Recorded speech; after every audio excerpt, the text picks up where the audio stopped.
I've driven past AutoZone stores my entire life. You probably have too. They're just there. Red signs, parking lots, people buying car batteries. But when I started digging into how this company actually works, I found something I wasn't expecting.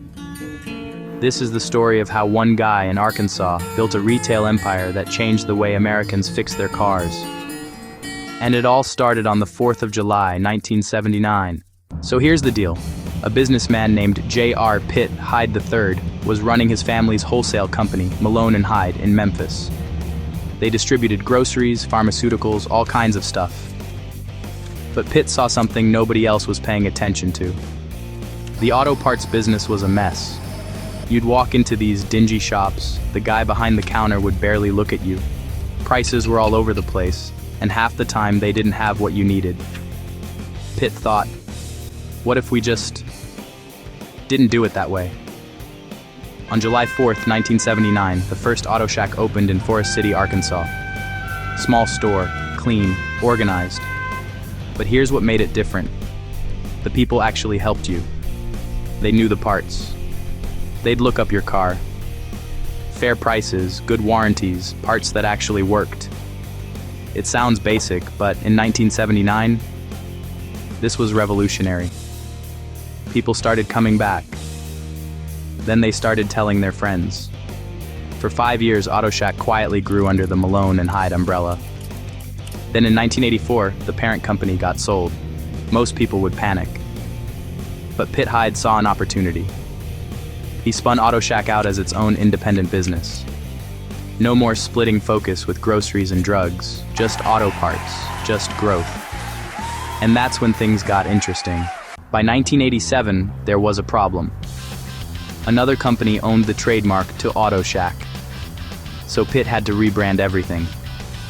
He could have played it safe, picked something boring. Instead, he went with AutoZone. And he built the entire brand around 3 things: speed, accuracy, and having the part you need when you need it. That rebrand wasn't just cosmetic. It was a promise. Here's where it gets smart. AutoZone started creating their own brands. Duralast batteries, Duralast brake pads. These weren't cheap knockoffs.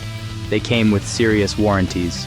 And because AutoZone controlled the brand, the margins were way better than selling other people's parts. Customers got quality and peace of mind. AutoZone got loyalty and profit.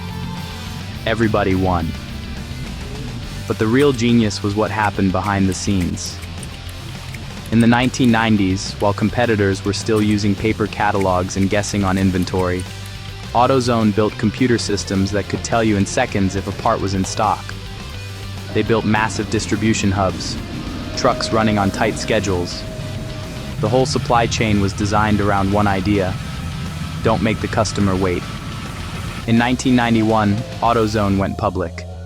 Ticker symbol, AZO.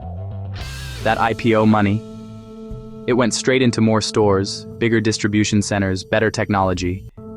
They weren't just growing, they were building a machine that could scale forever. And then they did something brilliant with marketing. Get in the zone, AutoZone. You know that jingle. It's been stuck in your head for decades. But they backed it up with real value. Free tool loans, free diagnostic testing, staff who'd actually help you figure out what was wrong with your car. They made DIY car repair feel possible for regular people. By the late 1990s, AutoZone wasn't just winning with DIY customers. They started going after professional mechanics, the do-it-for-me market. Garages and body shops need parts constantly, in bulk, delivered fast. AutoZone built out commercial sales teams and delivery fleets specifically for pros. It was a whole new revenue stream, and it exploded. Then they went international. Mexico in the late 90s, Brazil in the early 2010s. Same playbook. Clean stores, helpful staff, reliable parts, strong supply chain. It worked. Today, AutoZone operates over 7,000 stores across the United States, Mexico, and Brazil. They're the largest retailer of aftermarket automotive parts and accessories in the Americas.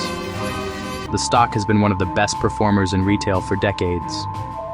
And it all traces back to that one store in Forest City, Arkansas, where a guy named Pitt Hyde decided to just treat customers like human beings and build systems that actually work.